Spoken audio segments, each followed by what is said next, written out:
Good afternoon and welcome to the 23rd Annual Exhibit of Hydrogen and Fuel Cell Technologies.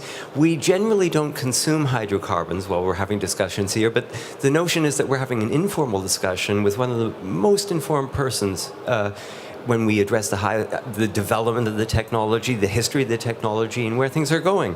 I'll be talking to Dr. Kerry-Ann Adamson, who is the CEO of Fourth Energy Wave. And she publishes an annual review, which is just a key publication. Everyone who follows this industry should be reading her review because it's essential to understand what's happening. So please welcome with me Dr. Kerry-Ann Adamson. Some vol. Cheers. So the first question as we enjoy our beer and relax is to think about the disruptive technology. You once described the hydrogen industry as a disruptive technology. But the first question is, why do you call yourself Fourth Energy Wave? There's a specific reason for this. So when you run a company that focuses on fuel cells and hydrogen, it tends to get a bit annoying when everybody really just asks you what your company's called. So Fourth Energy Wave is ensuring that we understand that the energy industry, everything of how we consume, produce, and store energy is changing. So it used to be wood, which was the first energy wave, then it was coal, then it was oil, and the fourth wave of energy is electricity. No, I didn't say fuel cells and hydrogen because it's not just going to be fuel cells and hydrogen, which is why I really rile against the term the hydrogen economy. This is going to be renewables plus energy storage plus fuel cells plus batteries plus hydrogen plus everything else that we can get our hands on for a very, very long time. But we are transitioning to an electricity-based economy, so that's where my company name comes from. I noticed in the very first sentence something very typical about you, Kerry-Ann. That is that you like to use the future tense. It will be. Yeah. And I wanted to remind you of how effective this can be. I'm going back to the year 2012, which is ancient history for our market, and I'm holding here in my hand one of your publications from 2012. And in that year, you actually risked a prediction of what was going to happen 5 years from now. Let's see, 5 in 2012, that is 2017. So exactly 5 years ago, you wrote about the fuel cell industry facing a precipice. Ooh, that's the danger.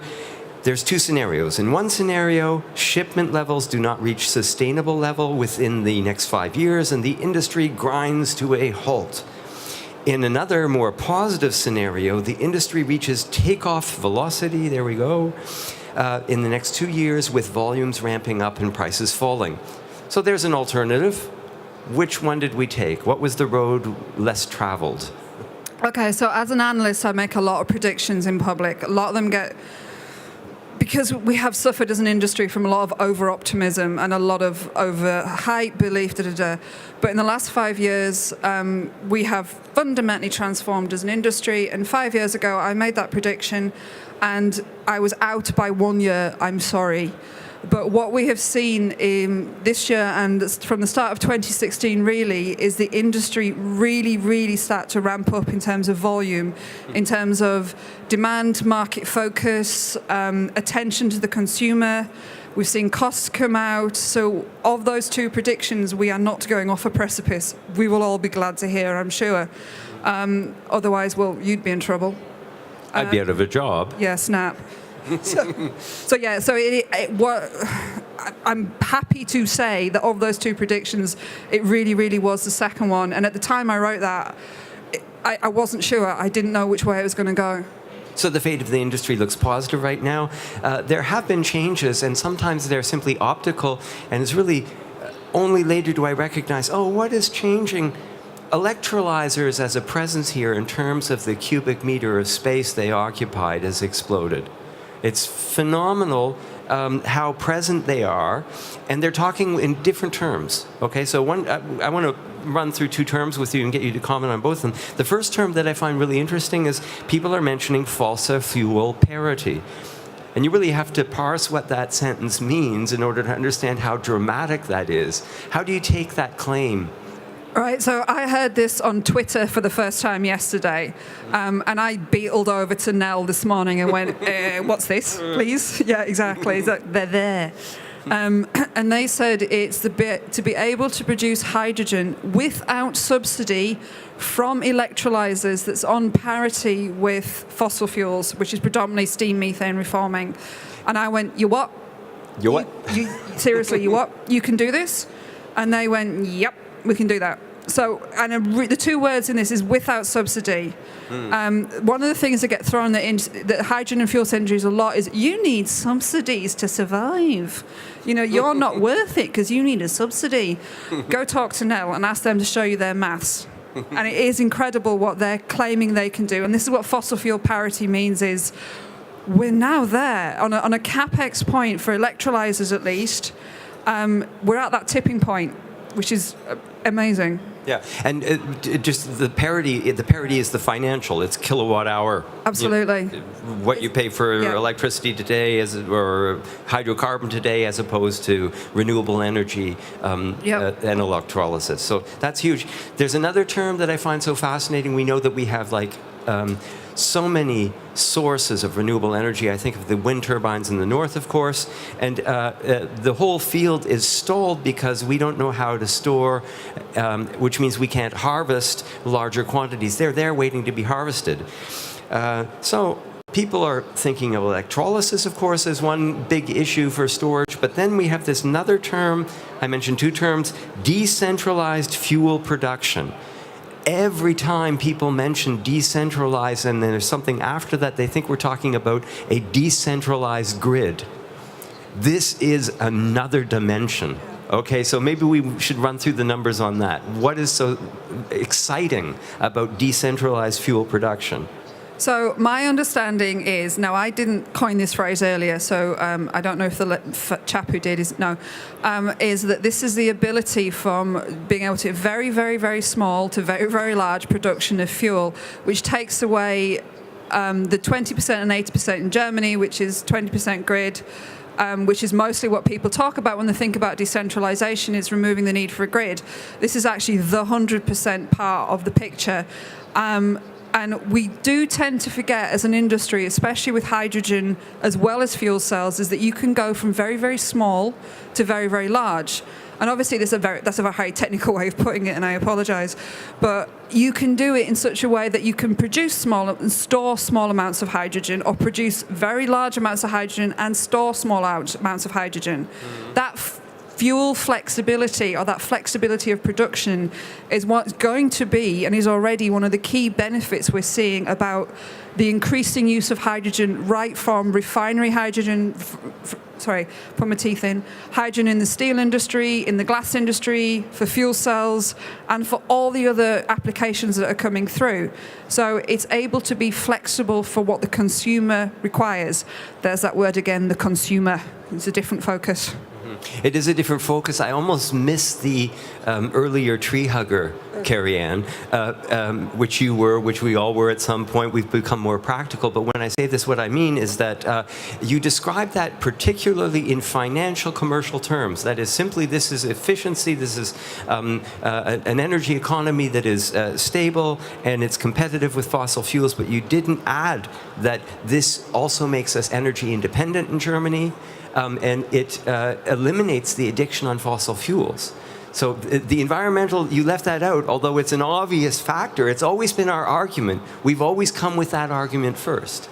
Energy independence is a very politically loaded term, which is why I don't use it, because what, as an industry, we are doing is moving into an area where it doesn't matter what political sphere you come from, this is still going to happen. Which is why I tend to avoid using terms that have a very political sense about them. And energy independence is so value-loaded now. Okay, so I can see the reason for that, but I think the interesting thing is that we talk specifically about the physics and economics, and we don't need to use any other argument in order to launch this technology. It's simply objective fact. Another thing you did talk about, which has political connotations to it, unavoidable ones, while we were preparing, you were talking about fuel poverty. And I think this leads us into, because we tend to be a little Eurocentric here when we have these debates, if we take that issue and that topic, generalize. Okay, so for any other Brits in the audience, I don't know if there is, or anybody watching, we know that in the UK, fuel poverty is a very clear legal definition. We're not talking about that type of fuel poverty. So in the UK, it means if you have to pay 50% of your salary each month on fuel, you are classed as being fuel poor. So this is not what we're talking about. It's literally fundamental access to electricity and heat. If you do not have access to power in your home, that's the kind of fuel poverty we're talking about. And so we can re-term it off-grid. So if it's easier to get your head around this idea of off-grid, that still does feed into the hairy hippie model, because people think of off-grid as the Californians who build earthships and are ridiculously rich, and they tend to have leather patches. No, he doesn't, thank God. Sandals. Yeah, sandals, Birkenstocks. Or they tend to be in areas like Africa or India where they fundamentally have no power. And again, because we tend to be a little bit Eurocentric when we talk about industry or innovation and things like that, or at least I have a bad failing for that, you kind of forget the market opportunities for fuel cells and hydrogen around the world. And I know you were talking to H2 Power Systems this morning, Siddharth, and I'm sure he gave a very eloquent description of the opportunities in India. Yeah. I'm not going to repeat that, but what we're seeing is opportunities in areas like, believe it or not, the Middle East. Now, we don't tend to think of the Middle East as being particularly ripe for clean tech especially, but hands up in the audience, anybody who knew you could get a fuel cell vehicle in Abu Dhabi now. Well done. That's because I told you yesterday. He read your email. Yeah, he really did. That there's actually telecom towers in Saudi with fuel cells powering them. And that in Dubai, there are fuel cell trolley buses already in operation. So Riga is getting its first fuel cell trolley bus soon, and they're going, this is amazing. I'm like, yeah, it is absolutely amazing. You could have ridden on one in Dubai for the last 3 years. But the difference is they don't have the PR, they don't talk about it, they're not this big thing. But what we're seeing is they're investing in options, and they see fuel cells and hydrogen as a long-term option for their region. Beyond oil, it's not just a silly... Okay, it's a phrase for a well-known oil company, which we won't talk about, but it's not just the Middle East. You're talking about Norway. One of their key drivers is long-term energy sustainability. You're talking about Africa, energy independence, or actually having energy at all. You're talking about China. You're talking about loads of regions which need increased power. And why we in Europe, we have these drivers of emissions, we have political stability, and all those other fantastic factors. There are regions of the world that are adopting fuel cells and hydrogen for a whole different thing. And so whatever you do when you look at this industry, don't take one region and transplant that model in other countries. It doesn't work. There are different drivers, different needs, different desires in each region, but you are seeing adoption, you're seeing investment, you're seeing political will. And that's one of the reasons why 18 months ago I was looking to leave the industry. I gave up. I was like, I give up. Seriously, boys and girls, I've had enough of this. But I'm still here, and now it's actually, there's more happening now than I've seen in the last decade. You mentioned underestimating what's happening elsewhere. There's a return benefit right now. That is, some technologies have been underestimated. If you look at the electrolyzer system or technology again, there are all sorts of PEM electrolyzers. There's all sorts of solid oxide electrolyzers. The sort of rarest one is the alkaline. And for me, it's fascinating because the person who's bringing this here, it's a Chinese manufacturer that helped develop it for 45 years. It's THE. But it came here after 45 years of development. And what I heard was the technology is grossly underestimated.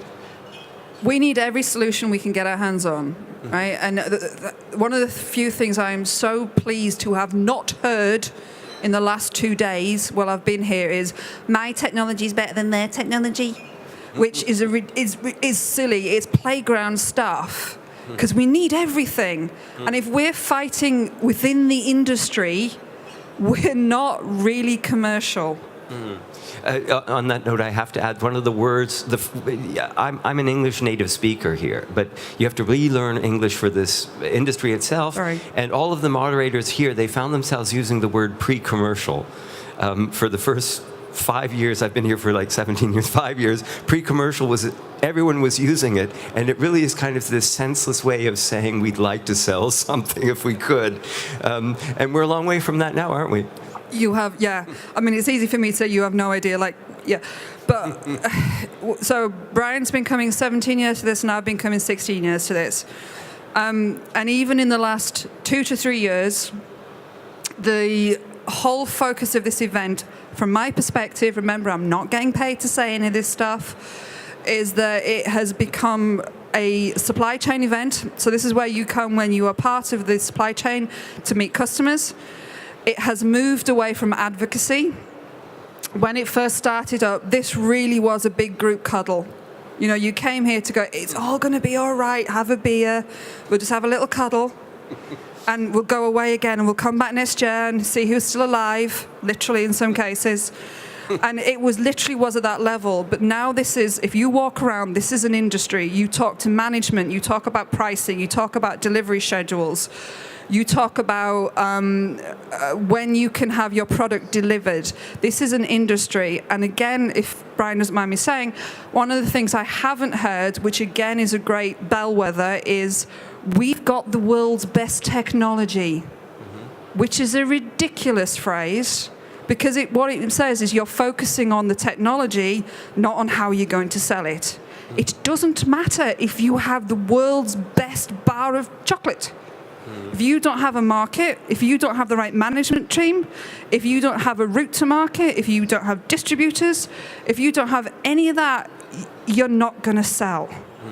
And again, I have not heard that, and it's fantastic. And in the reverse, of course, we have fuel parity, fossil fuel parity, which is like a dramatic claim. I want to open this up also to questions from the audience. If anyone does have a question, just raise your hand and we'll attempt to address it. We're still working through, of course, the overview of this year and things that have changed. So what key positive signals are you seeing here? You've been here for 2 days now, walking around, talking to people. What makes you smile? Good management. It's a very difficult and nebulous idea, especially for engineers. Sorry, I'm insulting engineers again. But we have seen a lot of good technology and a lot of good product in this area completely die because of bad management. We've also seen a lot of good managers been let down by bad teams. But what we are now fundamentally seeing is the right management team coming into place.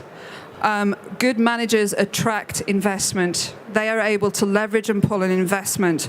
So we're starting to see investors come back because of the fact we now have good managers in place in good companies. Investment pulls in ability to manufacture, it pulls in other customers, it pulls in ability to leverage other investment, and it's a virtuous circle. And one of the things that I would often come away with from this event was a need to be politically correct in how I actually reported what I was seeing here. Anybody who's not, yeah, I know. You politically correct? Come on, Kerry-Ann. Yeah, I know, right? But you see a lot of companies and you think, look, you're not a real company. You're just not a real company. You're a technology developer.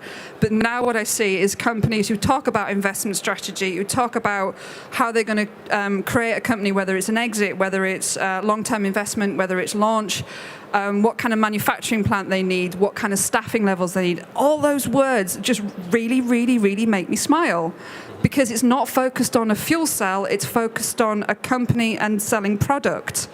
And the faster we can move away from this idea that we're selling a technology and we're actually selling a solution, the better. Okay, so we no more environmental tree-hugging rhetoric, simple physics and economics, products. That's the positive side.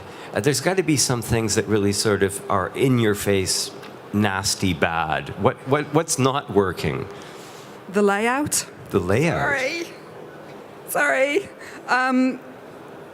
So again, many, many years ago, you would walk into the hall. It was hall 13, for those of us who've been here a while. and you'd look for the orange because you knew it was us. Now, okay, it's a minor gripe, but the whole hall is orange, and I really struggle with that. And also, there needs to be a way of enabling more discussion. This now is how you find partners and customers and discussion. And we really need to focus on creating an environment where people can talk to each other. Hanover Fair is the thing you come to every year. You really do come to this event every single year.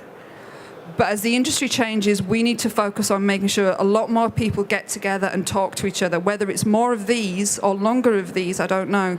But I think we need to focus on communication with each other a lot more, and communication with the renewable energy industry. It is that way. Yeah, it's there.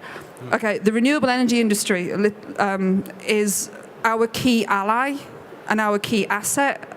And yet we don't communicate enough with them by a long way. Actually, so is the battery industry, and I don't really see a lot of them here. Like I said, going back to what I said before, we need every single piece of this puzzle. And it's very easy for us to sit here and chat to each other, but we should be going and we should be talking to Enercon, and we should be talking to all the different battery companies here, and we should be talking to everybody and getting them, all of us together, because it's when we all work together, that's when we will create this distributed energy, distributed fuel economy that we all really need. I hasten to add, of course, because we are doing some networking. The new thing, of course, is this year in September, we're off to Las Vegas. Are we? Yeah, this event here is going to be taking place, there it is, next to the Solar Power Industry International. This is the wedding of those, as you just said, the renewable energy. We're going into that dialogue, and I'm sure we can expect some important results from that meeting. Yeah, and anybody who's interested in this industry in North America probably should actually have a look at. I didn't know it existed. I'm sorry. Yeah. Okay. We want to, of course, wind up, and I'm precluding questions here. I see everyone smiling, and they've got a beer too, so that makes... Yeah, we've got beer. You haven't. Okay. If there are any questions, we do have time for one question. Otherwise, I'm going to race to an appropriate colleague. Oh, I see. Your colleague who got your email. Yeah. Kerry-Ann, what do you think of the Plug Power deal with Amazon? I think that is Amazon future-proofing its product portfolio. I think any very large corporate, in fact, any large corporate are looking at how to make their product catalog, their ability to secure energy, their ability to produce, their ability to supply to customers. They're looking at how to future-proof it going forward. They are one of a very, very long list of companies who either bringing the technology in-house through investment, through corporate investment, who either have technology development teams in-house or who are securing people to bring this in-house. I think it's great for Plug because it gives them obviously a lot of good PR. I wouldn't be surprised if other names of that stature make releases in the next year, future about investment strategy in this area. Okay. We don't want to leave out, of course, your achievement and your contribution to this field. Yeah, exactly. And also the fact that we're, you see everything in a bright light, but we're going to get a review this year, which celebrates also the 10th anniversary edition of the 4th Energy Wave Fuel Cell and Hydrogen Annual Review. You've been at it for 10 years. What can we expect in this special edition of your journal? Okay, so one thing I should clarify is, for those of you who've been around long enough, I used to run a company called Fuel Cell Today, and we started the review at Fuel Cell Today 10 years ago this year. And what it did right from the get-go is benchmark the global industry, where it is in terms of numbers, what it's looking like, what are the trends, and how in the short term we're forecasting it will grow. This is a free report. Let me highlight that word again because people don't believe it. That is a free report. And I've written a version of that report for the last 10 years, and my company took up the brand 2 years ago. And so this is the 10th anniversary edition, and it is going to be a 10-year retrospective. including some of the predictions I made very wrong and why they went wrong. I have no shame. And also what we could expect for the next 10 years. Also, for the very first time, I will be calling out and making a list of 10 fuel cell and 10 hydrogen companies that I am forecasting will be the backbone of the industry for the next 10 years. In the past, I've always very much avoided making predictions on company performance. But as this is the 10th anniversary edition, this is going to be the one that says, these are the companies I really think are going to make it. It's been shamelessly entertaining talking to you, Kerry-Ann. I've been talking to Dr. Kerry-Ann Adamson, who's the CEO of Fourth Energy Wave, and who is soon to publish the 10th annual review of our field. We have to keep our glasses on, get ready to read that. It's been a pleasure. I raise my glass to you, Kerry-Ann, and hope to see you here next year. Peace. Peace. Peace, love.